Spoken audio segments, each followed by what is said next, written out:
no hay nada malo, ética, moral o espiritualmente, en que nosotros experimentemos días nublados y noches de oscuridad. Es más, la palabra nos habla a menudo de que esta va a ser la vida del creyente, del Hijo de Dios.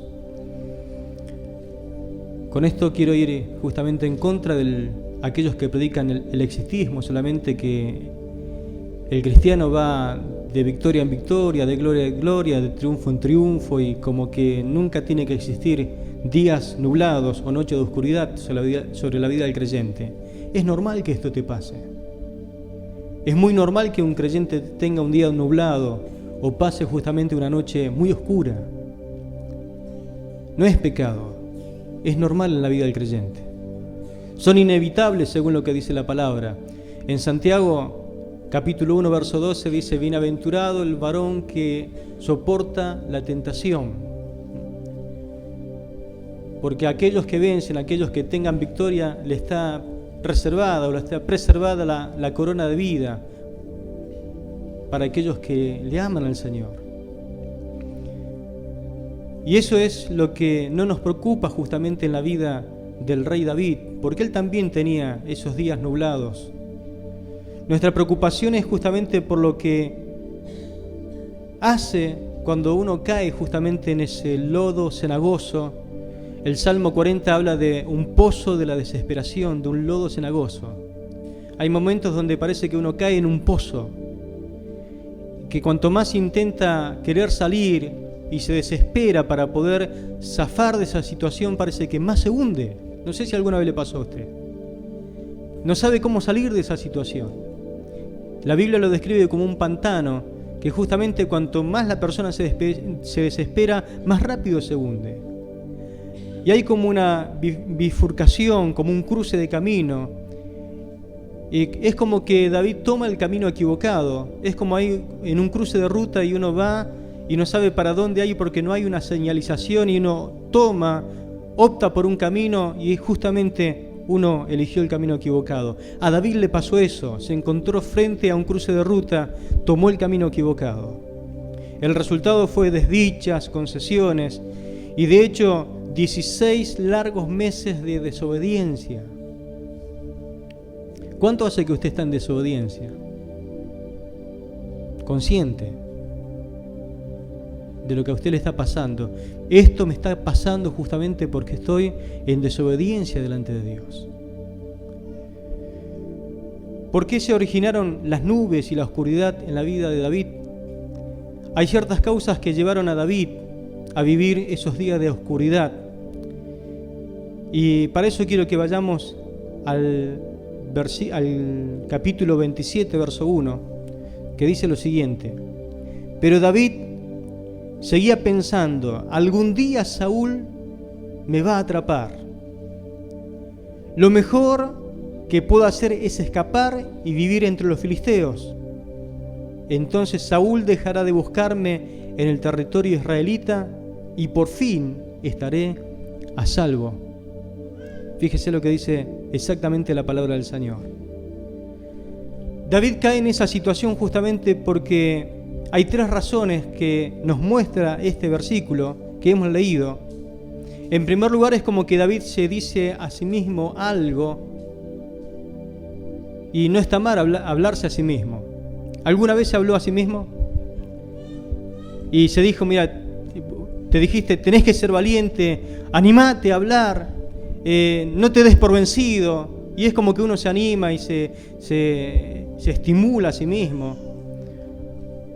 Algunos hasta se dicen: pero no podés hacer algo tan así, tan mal. Y se tiran la oreja a sí mismo, se retan solo. ¿Nunca vio a alguno hablar por la calle solo? No es que está loco, sino que es como que se va conversando a sí mismo. Quizás no le van las cosas bien y se exhorta, se anima o se reprende solo. Dice la palabra que David se dijo a sí mismo. David es como que seguía pensando. Si usted me ha acompañado a lo largo de todas estas predicaciones, se habrá dado cuenta cómo Dios lo libró de Saúl.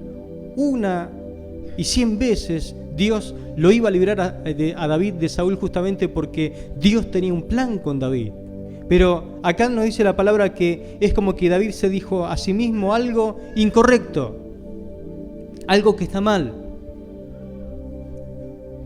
Lo que dice la palabra, que él seguía pensando, y él pensó, algún día Saúl me va a atrapar.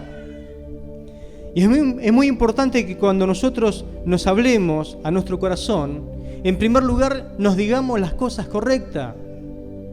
Hablemos con nosotros, por favor, no se mienta a sí mismo, no se engaña a sí mismo, no crea una falsedad. David justamente fue eso lo que le pasó. Se dijo a sí mismo al corazón, pero se dijo algo incorrecto. Vio la situación, la evaluó, pero muy horizontal, es como que él lo ve en el plano humano. Claro, él dice, en algún momento Saúl me va a atrapar y me va a matar. Si usted analiza el capítulo 27, todo ese capítulo y los versos anteriores, el contexto, usted lo va a ver a David que nunca ora. No le pide dirección a Dios, no le dice, Señor, abrime el entendimiento, porque la fuerte posición de David en las batallas que él ganaba justamente era la confianza plena en Dios. Pero otra vez es como que cae en un pozo. Es como que nuevamente se le nubla la vista espiritual y no ve más allá de sus narices. Y dice, Saúl me va a atrapar y me va a matar. Es como que cae nuevamente en un pozo. Nuevamente pierde la confianza en Dios, que era lo que le daba la tremenda victoria. Y uno tiene que recordar que es como que David está saliendo de un éxtasis espiritual, de una tremenda bendición. Él venía de perdonarle la vida a Saúl, 2 veces lo tuvo como para poder matarlo, él le perdonó. Vamos a decir que estaba viviendo en un nivel espiritual alto. Después, cuando se enoja contra Nabal, aparece Abigail y le exhorta, le reprende a Abigail, lo calma, y nuevamente él es como que recibe una visitación de parte del Señor, como que él vuelve en sus cabales, y ahí está experimentando una gran bendición. Pero es como que viene bajando de esa montaña, de ese nivel espiritual, y precisamente ese es el momento más vulnerable de una persona, cuando viene bajando de su bendición espiritual. Recuerde esto y tómelo como una cosa práctica que usted tiene que llevar cada día por obra.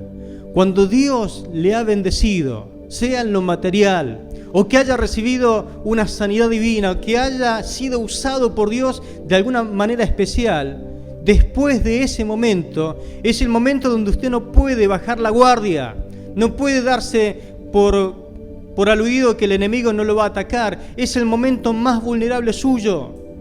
Es cuando el enemigo sabe que usted hace fiesta y le cae por sorpresa y quizás termina en una derrota espiritual y ni siquiera se dio cuenta por dónde el enemigo lo atacó. Y ahí estaba David, como que estaba flojo, sin guardia, estaba desapercibido. Lo nota en este momento como que está indefenso. Y él se dice algo incorrecto. Es como que el enemigo le siembra ese pensamiento. Lo segundo que vemos en este pasaje es que David dio lugar a un pensamiento pesimista. Dice David, seguía pensando, algún día Saúl me va a atrapar. Lo mejor es que pueda hacer es escapar y vivir entre los filisteos. David me va a atrapar y me va a matar, está diciendo a su corazón. Tenemos que analizar este versículo y llegar a esta conclusión. David estaba equivocado en lo que él decía. Es correcto que David se sintiera a lo mejor como que tenía hambre, que estaba indefenso allí en las montañas, pero lo que es incorrecto justamente es que en algún momento Saúl lo iba a atrapar y lo iba a matar. David estaba muy equivocado en lo que él decía. Es más, se comienza a preocupar del futuro. Veo que cuando uno comienza a pensar un poquito más allá de lo que tiene entendimiento, comienza a entrar en un terreno que no lo gobierna. ¿Quién de ustedes sabe lo que va a pasar mañana? O pasado mañana. Al hombre no le es concedido saber el futuro. Por eso Pablo fue sabio y dijo, basta cada día su propio mal.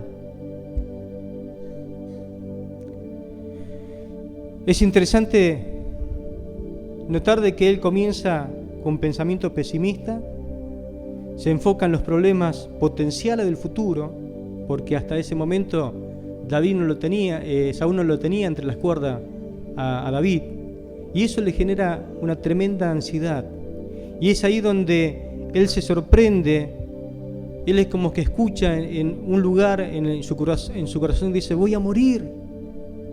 Hay gente que se preocupa por el día de mañana y tendríamos que preocuparnos por el día de hoy, no por mañana, porque no manejamos el mañana.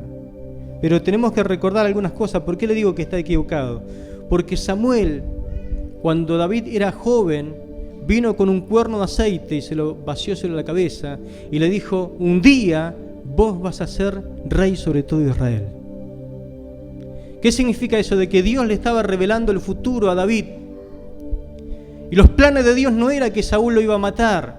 Los planes de Dios tenían que ver con que él un día se sentaría en el trono a reinar sobre todo Israel.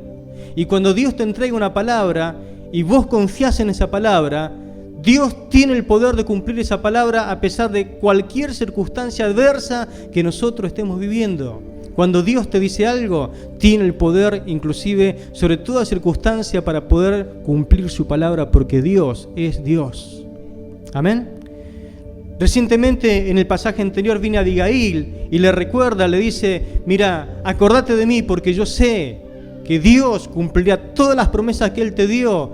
Yo sé que un día llegarás a ser soberano sobre todo Israel.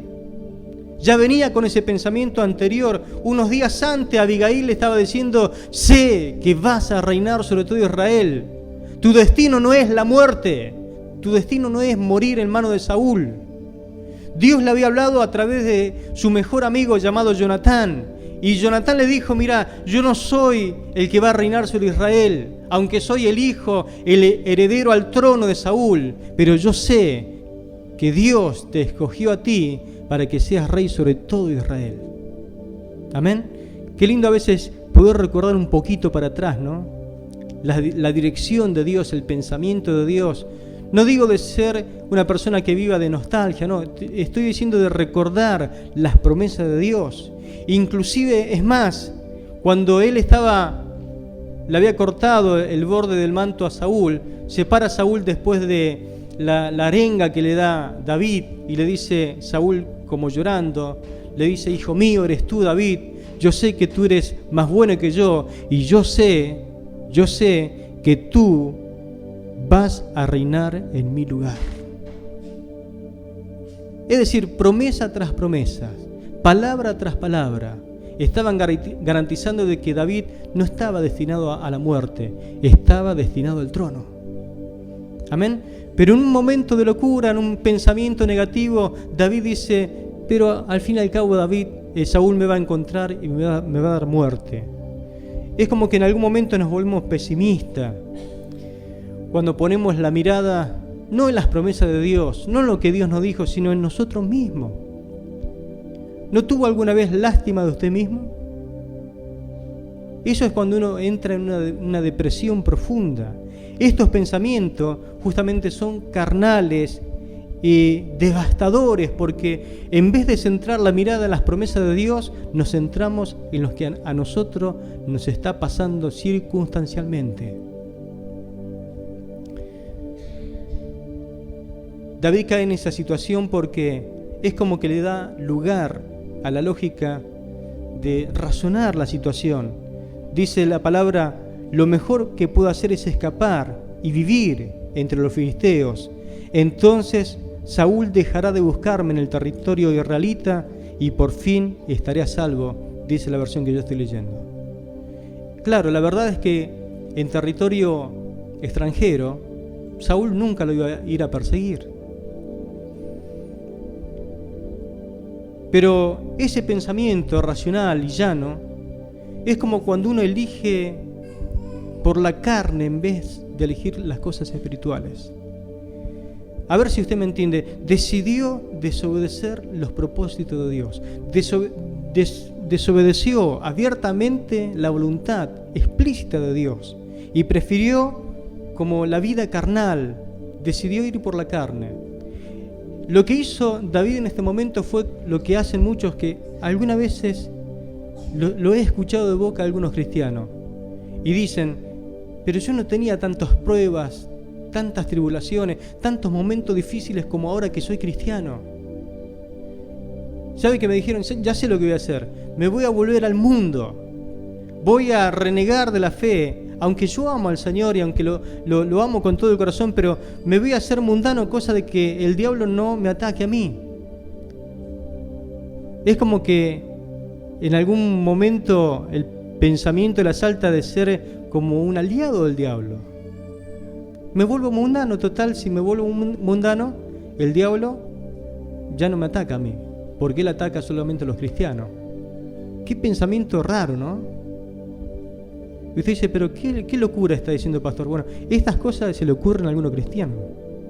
De irse al mundo, aunque sea un ratito, porque no aguanto tantas pruebas, tantas luchas. Total, si me voy al mundo, el diablo ya me tiene y no me ataca a mí. ¿Qué le parece a usted? Eso es lo que le pasó a David. Le dijo: me voy a ir al territorio enemigo. Total, yo sé que ahí Saúl no me va a perseguir. Y usted dice: ¿esto hizo David? Sí, esto fue lo que hizo el dulce cantor de Israel, el que tenía un corazón que lo conformaba a Dios. Cosas así aparece a veces en la vida de David. Equivocado, ¿no? Ahora, estas concesiones que a veces uno hace, estas decisiones malas que toma, ¿será que afecta o no afecta estas cosas? Porque uno dice: bueno, pero esto me afecta a mí solo, a mí mismo, es una decisión que yo tomo. ¿O será que estamos equivocados también en ese concepto de que solamente a uno le afecta? Yo quiero en esta hora nombrarle cuáles fueron las consecuencias de esta decisión en la vida de David.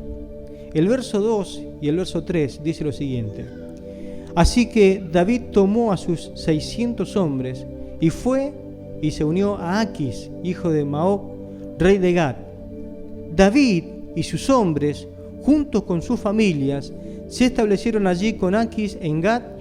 David llevó consigo a sus 2 esposas, Ahinoamán y de Jezreel, y Abigail, la viuda de Nabal, de Carmelo. Lo primero que vemos como consecuencia que él creó como una falsa seguridad. Claro, David toma una decisión mala, pero lo interesante que resalta de la lectura, que David no fue solo. Cuando David dice: bueno, yo me voy a Aquis, allá a la ciudad de Gat, voy a hablar con el rey, a ver si él me da alguna cobertura o me toma así como una especie de habitante de ese lugar. ¿Cuántos vienen siguiendo todas estas predicaciones de David? Levante la mano los domingos. ¿Se acuerda que una vuelta fue allá a Gat, que había ido con la espada de Goliat? ¿Cómo le fue allá? ¿Se acuerda que tenía que dejar caer saliva por la barba porque tenía que hacerse el demente, el loco, porque a los locos no lo mataban? Ahora nuevamente se va a ese lugar. Pregunto: ¿puede un cristiano volver a cometer 2 veces el mismo error?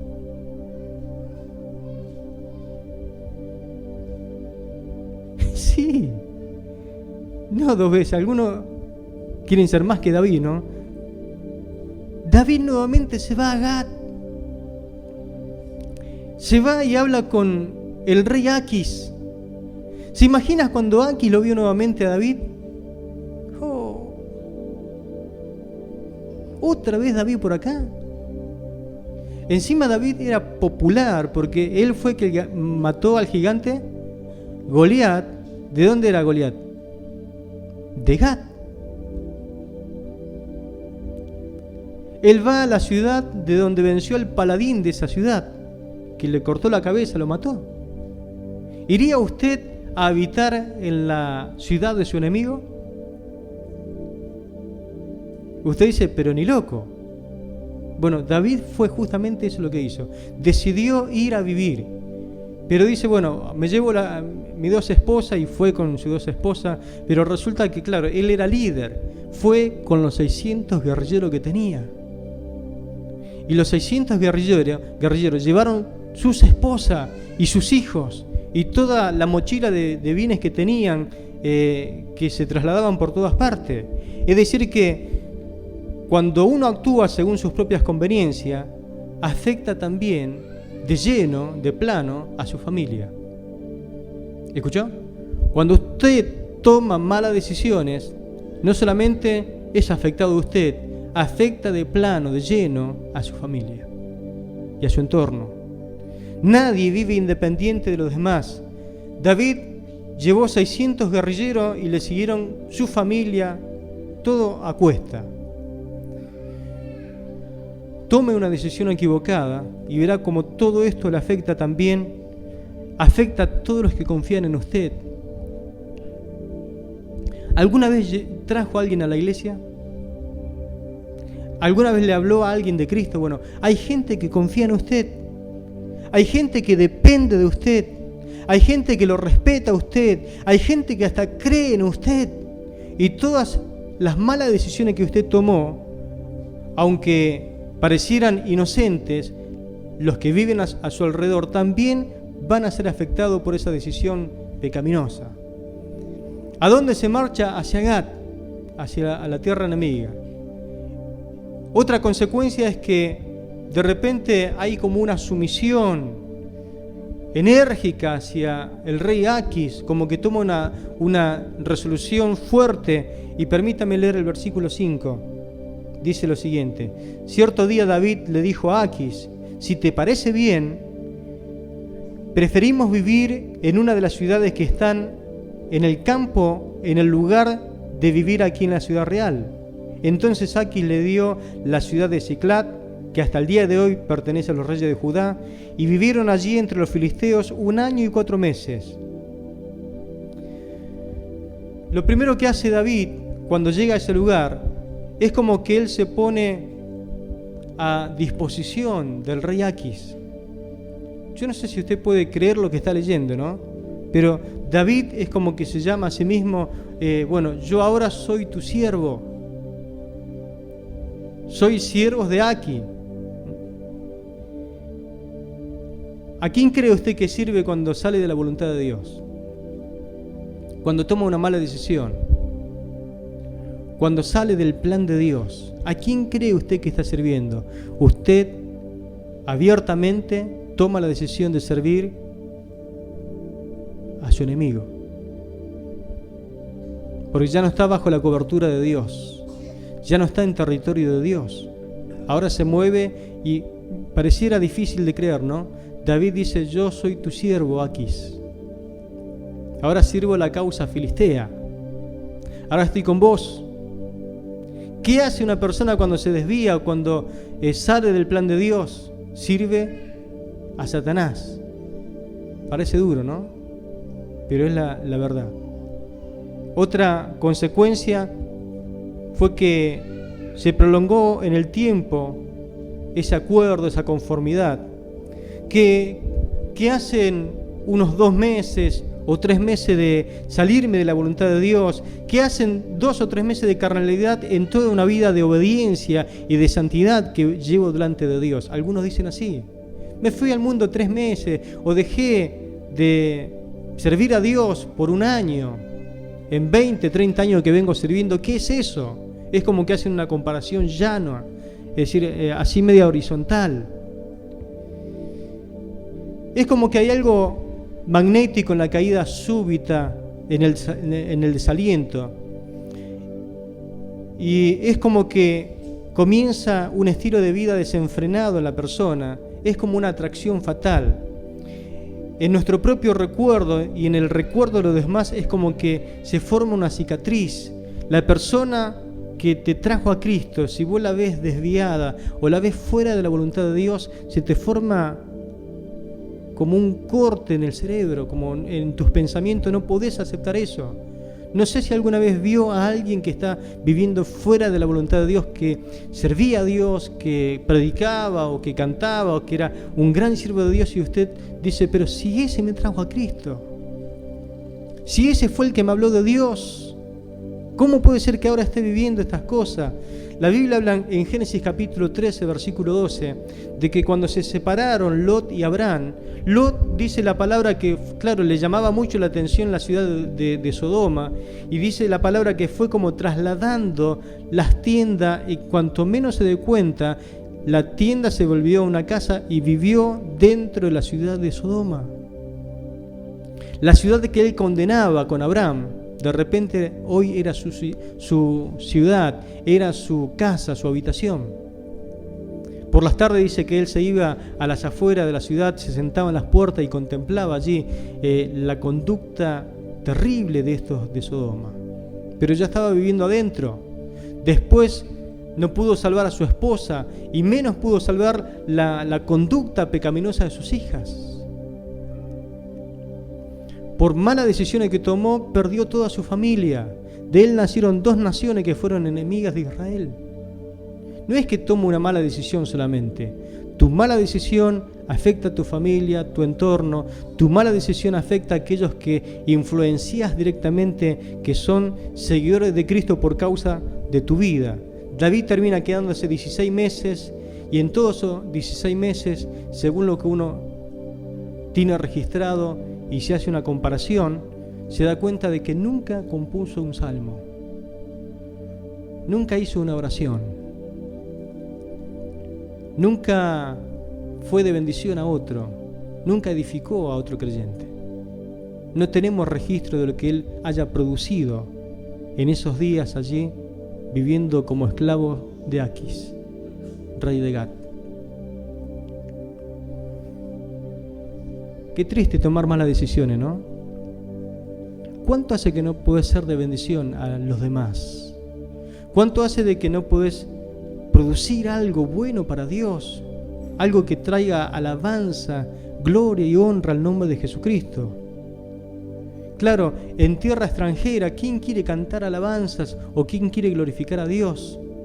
El Salmo 137, verso 4 dice que la gente le pedía a los de Israel: cántenos las canciones, los himnos, los salmos con los cuales ustedes alaban al Señor. Bueno, queremos escucharlo. Y dice que ellos no querían cantar alabanzas a Dios en tierra extranjera, porque estaban tristes, se sentían mal. Hasta el rey Aquis se dio cuenta de la mala decisión que tomó David, y no sabe cómo hacer para cubrirlo y para, de alguna forma, decirle: mira, tenés que ir a tu lugar. Por más que vos me fuiste fiel y que no hay nada en que yo te pueda reprender, tenés que tomar la decisión de volver a tu tierra. Porque Aquis no veía la forma de sacárselo encima. ¿Conoce ese dicho que el que dice: el que siembra viento cosecha tempestad? Así dice, ¿no? El que siembra viento cosecha tempestad. Bueno, David siembra vientos. Al decidirse justamente por ese estilo de vida, los vientos, las tempestades comienzan a aumentar de una forma rápida en una sucesión de incidentes en la vida de David. Es como que esa duplicidad, esa doble vida comienza a caracterizar justamente el andar de David. Es como que finge en todo momento, como que él está con los filisteos, pero a la vez no está. Cuando el rey le pedía que le rindiera cuenta, le dice: ¿de dónde vienes, David?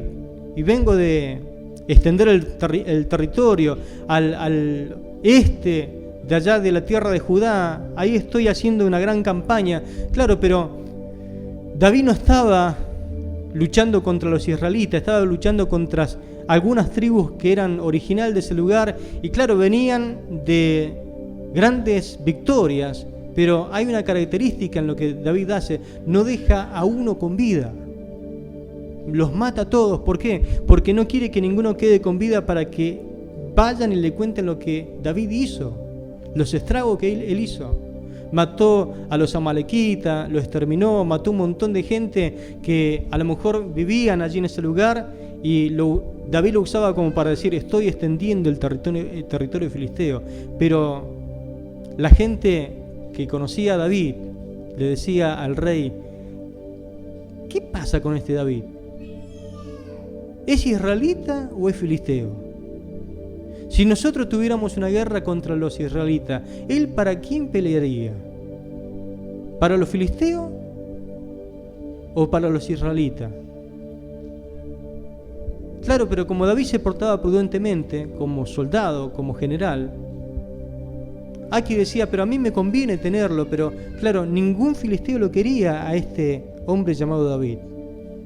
Actúa como en un manto misterioso, le rinde cuenta como mintiendo al rey, no quiere que nadie le haga preguntas, oculta la verdad, y lo hace justamente bien porque hasta el rey le cree. Qué triste la vida del creyente cuando se desvía, ¿no? Nunca encontró a un creyente desviado y usted le pregunta, ¿cómo va, che? Bien, bien. ¿Cómo? Pero no te veo en la iglesia. No, pero a mí me va recontra bien. Pero no tenés la necesidad de volver. No, a mí me va todo bien. Oculta, finge. Y eso es mentira, porque uno sabe que lejos de la presencia de Dios, ¿qué te puede ir bien? Cuando uno lo para y lo increpa un poquito y le pide que le rinda cuenta acerca de su vida, se escabulle con otras preguntas, finge un estilo de vida como que las cosas le van bien, finge una sonrisa, vive una duplicidad, porque en realidad está triste, está mal, pero sabe que las cosas le podrían ir mucho mejor. David comienza a cosechar una serie de tempestades en su vida. De repente es como que pierde su identidad. En los filisteos nadie lo quiere, tampoco puede ser israelita. Es como que pierde su patria, se siente mal. El creyente verdadero, el Hijo de Dios, sabe que pierde más de lo que gana cuando se desvía. Sabe que no es ni creyente ni es mundano, ahí está. En una disyuntiva, no sabe qué decisión tomar, pero es más lo que uno pierde que lo que gana. Pierde su satisfacción. La carnalidad, claro que es como que trae sus ventajas temporales, momentáneas. Parece que caer en pecado o fallarle a Dios o vivir un tiempo de placer pareciera que es algo lindo, pero después es un trago amargo que es difícil de digerir. Por eso, en esta noche yo te convoco a que no te doblegues ante la tentación de caer presa de tus pensamientos. Resistí y perseverá en la presencia de Dios, aunque cueste muchas veces. Al comienzo parece que es linda la carnalidad, lo mundano, pero después hay mucha decepción.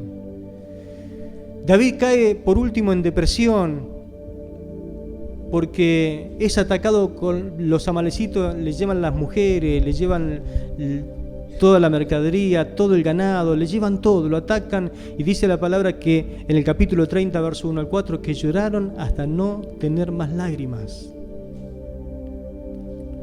No sé si alguna vez lloró hasta no tener más que llorar. Así estaba David. No doy más. ¿Por qué me tiene que suceder esto? Y David sabía internamente, porque un día tomé una mala decisión. Elegí mal. Por último, es como que David cae bajo desconfianza. Sus propios 600 guerreros dijeron a David, lo único que hay que hacer con este tipo, hay que lincharlo. Y hablaban así entre ellos, matémoslo, ya estamos cansados, lo único que nos trae es dolor de cabeza, ¿por qué seguirlo a él? Elijamos otro líder. Y estaban ahí, y cuando esas cosas suceden, la Biblia declara que David buscó al Señor y se fortaleció en el Señor. Gloria a Dios. No sé si usted se cansó, yo me cansé. 16 meses sin buscar a Dios. 16 meses Dios esperándolo. Cuando buscó a Dios, Dios no lo recriminó, no lo apaleó, el Señor lo fortaleció. ¿Qué quiero decirte con esto? El Señor está con los brazos abiertos esperándote. Lo único que tienes que hacer es tomar la decisión de volver. ¿Sabe cuándo le buscó David a Dios? Cuando no dio más. Cuando el agua le llegó al cuello, cuando tocó fondo. Recién le buscó a Dios y dice que Dios le guió. Él dijo, perseguiremos a estos vagabundos que andan robando todo. Sí, persíguelos, yo lo voy a entregar en tus manos. Es más, recibió dirección divina, Dios le dio victoria. Después de 16 meses, David pide auxilio a Dios. Quizás fue cuando escribió el Salmo 46. Dios es nuestro amparo, nuestra fortaleza, nuestro pronto auxilio en las tribulaciones. Amén. Dios quiere auxiliarte. ¿Para qué vivir lejos de Dios? ¿Por qué creer que si tomamos malas decisiones Dios nos va a bendecir? Es el peor absurdo que nosotros podamos creer en nuestra mente. Vivimos tomando malas decisiones y después queremos bendición de parte de Dios o el privilegio de poder servirle. Lo que te resta es sufrir las consecuencias como le pasó a David. Pero lo más importante de todo esto es que hay una esperanza. Ahí en el foso, cuando parece que no podés salir, lo importante es mirar hacia arriba. Dios está con la mano extendida para sacarte de ese pozo. Amén. Quiero que incline tu rostro porque vamos a orar al Señor en este momento. Vamos a orar. Los días de oscuridad exigen claridad de pensamiento y un enfoque hacia arriba, vertical, hacia el Señor. Cuando caes en un pozo de desesperación, tenés que ponerte de rodilla y obligarte a clamar al Señor. No renegar, no es el momento de bajar la guardia, es el momento de buscar al Señor. Quizás hayas experimentado el gozo y la bendición de caminar con Cristo, pero este es tu momento de desaliento y quizás optaste por un mal camino. Y hoy te encuentras en un territorio carnal, sembraste viento, estás cosechando tempestad sobre tu vida. Como dice el profeta, sembraron vientos y cosecharán torbellinos. Pero al igual que David, ya está cansado de sentirte sin patria, decepcionado. Te has convertido en una persona quizás no grata para muchos y la presión te está matando. Yo te invito en esta noche a levantar tus manos al Señor, venir a Él. Él no te va a rechazar. Como en Lucas capítulo 15, el Padre está esperándote a la puerta y está dispuesto a perdonarte, a restaurar tu posición como hijo de Dios. Es tiempo de regresar a Él y hallar fuerzas una vez más en el Señor, como dice la palabra que David buscó al Señor. Se fortaleció en Jehová su Dios. Cuando los otros no tenían más esperanza, cuando ya no tenían más lágrimas que llorar, David pudo ser de bendición a todos sus soldados y recuperar todo, absolutamente todo lo que le habían robado. El Señor quiere devolverte todo lo que el enemigo te robó. Quizá te robó la felicidad, te robó la santidad, la pureza, te robó la pasión que tenías por Cristo Jesús, el deseo de servirle. Te ha robado tu lugar en el cuerpo de Cristo. Esta es la noche donde Dios quiere restituir sobre tu vida la bendición, el favor de Dios.